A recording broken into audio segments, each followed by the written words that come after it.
The number of people living in modern slavery has risen sharply in the past 5 years, according to a new report by the Global Slavery Index, with Saudi Arabia, Turkey and the United Arab Emirates and Kuwait among the top 10. More details in this following report. The number of people becoming victims of modern slavery has increased in recent years. A new study published in London on Wednesday shows, according to the Global Slavery Index released by the human rights organization Walk Free, an estimated 50 million people were living in situations of modern slavery in 2021, an increase of 10 million since a previous estimate 5 years ago.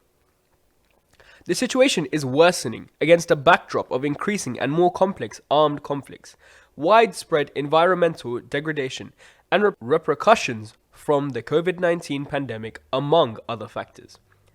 The human rights group describes modern slavery as covering a set of specific legal concepts including forced labor, debt bondage, forced marriage, slavery, and slavery-like practices, and human trafficking.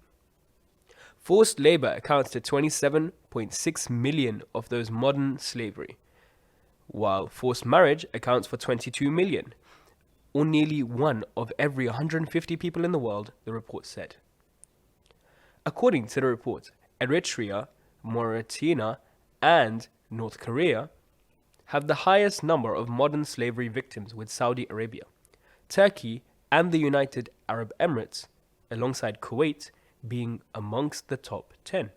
The organization explained that many of these regions have witnessed conflict, political instability, and authoritarianism, while several others are home to a large refugee and migrant worker population, who are often not afforded the same legal protections as citizens and are highly vulnerable to exploitation.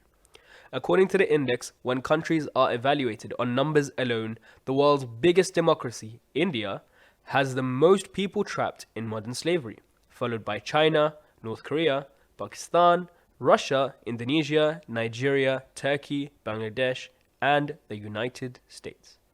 The report's authors point out that 6 of those countries are in the G20, and together they're estimated to import $468 billion worth of goods, potentially made through forced labor each year, including electronics, garments, palm oil, and solar panels. That's 100 million more than the last count in 2018. It concluded that the largest responsibility and opportunity sits with the countries who are in the economic position to do something about ending slavery, who can build supply chains differently, and who are engaging with repressive regimes all over the world.